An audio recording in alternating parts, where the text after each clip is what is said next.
پہلے تو میں نے مسلمانوں کے اخلاق سنے تھے، اب تو میں نے دیکھ بھی لیے، پر یہ بتا جب 12,000 آیا تھا جان کیوں نہیں چھڑائی؟ تو حضرت چارہ کاٹتے کاٹتے رو پڑے، فرمانے لگے تو نہیں نہ جانتا یہ بیٹیاں سانجھی ہوتی ہیں، پتہ نہیں نا، میرے رسول پاک نے تو حاتم تائی کی بیٹی کے سر پہ کپڑا رکھ کے کہا تھا بیٹیاں برابر ہوتی ہیں، تو یہ نہیں پتا جب اس کی 6 بیٹیوں کی شادی ہوئی ہے میرے اندر روحانیت کتنی بڑی ہے۔ فرمایا پھر 12,000 آیا ہے تو 2-4 بچیاں پھر گئی ہیں، تو یہ نہیں پتا میں اندر سے راضی کتنا ہوں، میں تیری نوکری کرتا رہوں گا، پتہ نہیں اللہ کتنی بیٹیوں کو بیاہ دے گا۔ اتنا رویا وہ عیسائی کے پیروں میں بیٹھ گیا، کہنے لگا بابا میں نے تیری مخالفت کی ہے پر تیرے قریب آ کے پتہ چلا ہے کہ تو بہت اونچے اخلاق کا مالک ہے، اور اگر تیرا یہ مقام ہے تو تجھے اخلاق سکھانے والے محمد عربی کی شان کتنی ہوگی۔ ظالم کی بولیے جاتے نہیں لوگ جھوٹے گواہ بن کے، وکیل صاحب کو نہیں پتا ہوتا کہ یہ بندہ مجرم ہے جو میرے پاس آیا، کیا مجرموں کے وکیل نہیں ہوتے؟ بولے تو اس کو پتہ نہیں ہوتا وکیل صاحب کو کہ یہ صاحب مجرم ہے،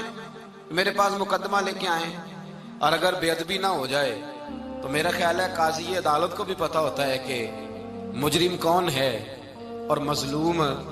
میرے نبی پاک صلی اللہ علیہ وسلم نے اس قدر زیادہ سختی فرمائی اس مسئلے میں، فرمایا جس کو پتا تھا کہ فلاں آدمی ظالم ہے، ظلم کر رہا، پھر وہ ظالم کا گواہ بنا یا اس نے ظالم کی مدد کی، کتنی کی؟ شارحین لکھتے ہیں چاہے اس نے ایک جملہ بول کے کی، چاہے ایک، سارے بولیے، چاہے ایک غریب کو اس نے ظلم کیا تو کہتے ہیں علاج یہ سی،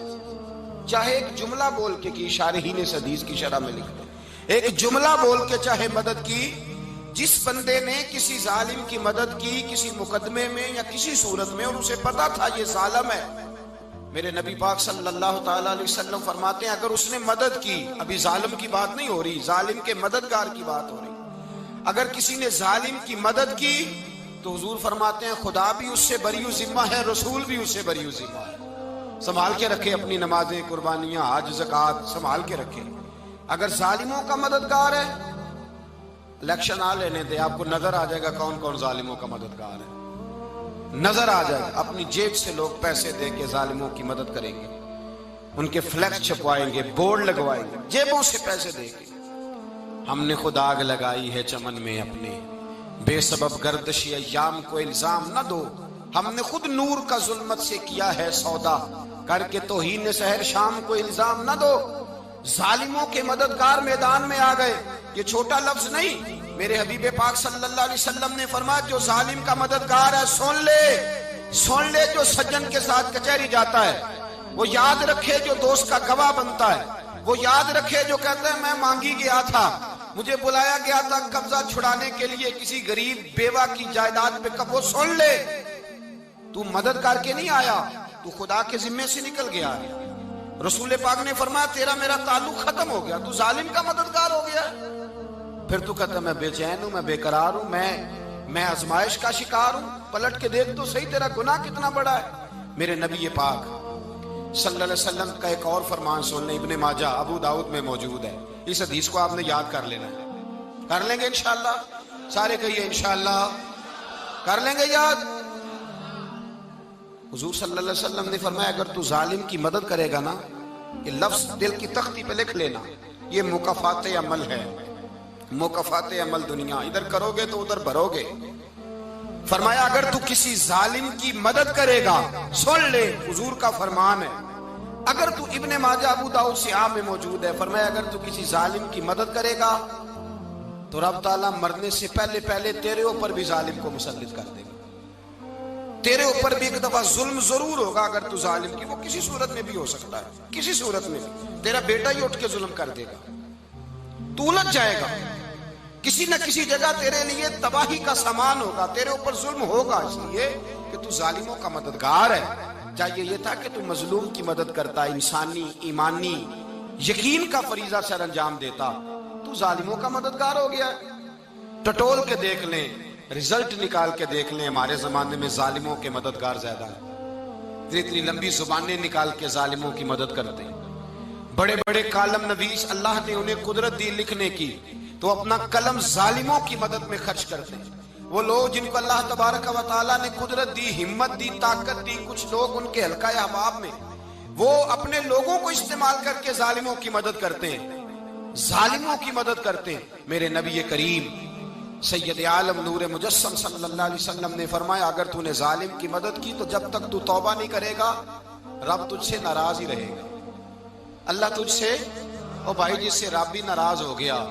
نہ کھانا نہ پینا نہ سونا نہ جاگنا نہ نیند، پھر تیری ہر چیز تیرے لیے آزمائش ہو جائے گی، پھر تیرا سایہ بھی تیرے لیے خوف کا سامان بنے گا، پھر زندگی جیتی جاگتی لاش بن جائے گی، تو اپنے کندھوں پر اپنی میت اٹھائے پھرے گا جب تو ظالم کا مددگار ہوگا۔ اور نبی پاک صلی اللہ علیہ وسلم نے فرمایا، ظالموں کا مددگار بھی ظالم ہوتا ہے، ظالموں کا مددگار بھی، سارے بولے ظالموں کا مددگار بھی نہیں، کو نہیں، آپ سارے نہیں بولے، ایک دفعہ بولے ظالموں کا مددگار بھی، پکی بات ہے، ظالموں کا مددگار بھی۔ اللہ اکبر، جس کا یارانہ ہو، جس کا دوستانہ ہو، جو کہے میں نے نا اس کو اوکھے ویلے کے لیے ظالم کو یاد رکھا ہوا ہے۔ کبھی مشکل میں رکھے نہیں ہوئے لوگوں نے ظالم دوست، کہتے میں نے رکھے ہوئے ہیں، بلکہ ہمارے دیہات میں تو کہتے ہیں میں نے بازو بنائے ہوئے ہیں۔ کس کو بازو بنا لیا؟ ظالم بھی کبھی بازو ہوتا ہے، جو ظلم کی تلوار لیے میدان میں کھڑا ہے۔ قارون، حامان، فرعون، نمرود کا حال نہیں لوگوں نے دیکھا؟ اپنے زمانے میں آپ نے کتنے لوگ نہیں دیکھے جن کے سائے سے، آواز سے لوگ کانپتے تھے؟ پھر پولیس کی گاڑیوں میں وہ اس طرح مردہ پڑے کہ دنیا نے تماشا دیکھا ان کا۔ یہ رنگ ہم نے دیکھے نہیں اپنے آنکھوں سے۔ فرمایا ظالم کا مددگار بھی، جو کار میں بٹھا کے لے کے گیا وہ بھی ظالم، جس نے چائے پلائی وہ بھی، جس شخص نے کھانا کھلایا وہ بھی، جو کچہری تک ساتھ گیا وہ بھی، جس نے فلیکس کے نیچے، بڑے شرابی کے نیچے چھوٹی اپنی فوٹو لگائی وہ بھی، جو ووٹ کی پرچی ڈالنے گیا وہ بھی۔ کہہ دینا باہر نکل کے کہ حضرت صاحب نے سیاسی تقریر کی ہے، کہہ دینا، پر بات تو سچی ہے نا۔ خو کرے ہم تو سے تھوڑا سا گلا بھی سن لے، خو کرے ہم تو سے تھوڑا سا بھی گلا۔ امام مالک کے پاس ایک بندہ آیا، اس نے کہا حضور میں درزی ہوں، ایک ظالم بادشاہ مجھ سے کپڑے سلواتا ہے، میں تو ظالموں کا مددگار نہیں نا۔ ایک ظالم بادشاہ مجھ سے، حضور میں تو مددگار نہیں نا ظالموں کا۔ جو فرمایا ظالموں کا مددگار بھی ظالم ہوتا ہے، تو کپڑے لے کے آتا ہے میں سی کے دے دیتا ہوں، ذمہ داری نہیں۔ یہ ایک آدمی دکاندار ہے، اس سے کوئی بندہ چیز خریدنے آئے گا تو تھوڑی کہے گا میں نے نہیں دینی، تو دے گا۔ کوئی بندہ اگر کسی شخص سے کوئی کام کہتا ہے جو اس کی فیلڈ ہے، اس کا شعبہ ہے، اس کا معاش کا وہ سلسلہ ہے، کہتے ہیں یا رسول اللہ صلی اللہ علیہ وسلم ظالموں کا مددگار بھی ظالم، حضور نے فرما دیا۔ تو امام مالک سے بندے نے مسئلہ پوچھا،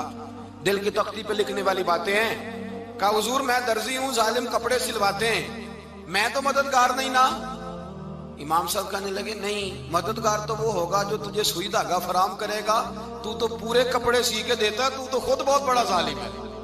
تو پورے سوٹ سی کے دیتا ہے، تو تو بہت بڑا ظالم خود ہے۔ مددگار تو وہ ہوگا جو تجھے دھاگا دے گا، جو تجھے بٹن دے گا، جو تجھے نلکی دے گا۔ جو ظالم سے اتنی نفرت ظلم کر کے بندہ ہے، یہاں تو ہمارے زمانے میں ہیرو بن جاتے ہیں لوگ، ظالم ہیرو ہے، لوگ اس سے ڈرتے پھرتے ہیں، گھومتے پھرتے ہیں، اور بہت سارے کم مزاج لوگ اس کے پیچھے ہاتھ باندھ کے پھرتے ہیں۔ ظالموں کی مدد کرنا، ظالموں کے ساتھ رہنا، یہ ظلم ہے، ظلم، یہ زیادتی ہے۔ میرے نبی پاک صلی اللہ تعالی علیہ وآلہ وسلم نے ارشاد فرمایا، یاد رکھو رب فرماتا ہے میں مظلوم کی مدد ضرور کروں گا،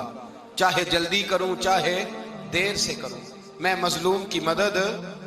اور حضور صلی اللہ علیہ وسلم نے فرمایا ہے، حضرت معاذ بن جبل کہتے ہیں حضور نے مجھے یمن کا گورنر بنایا، جب میں جانے لگا نا تو حضور نے بڑی نصیحتیں کی، بخاری میں موجود ہے،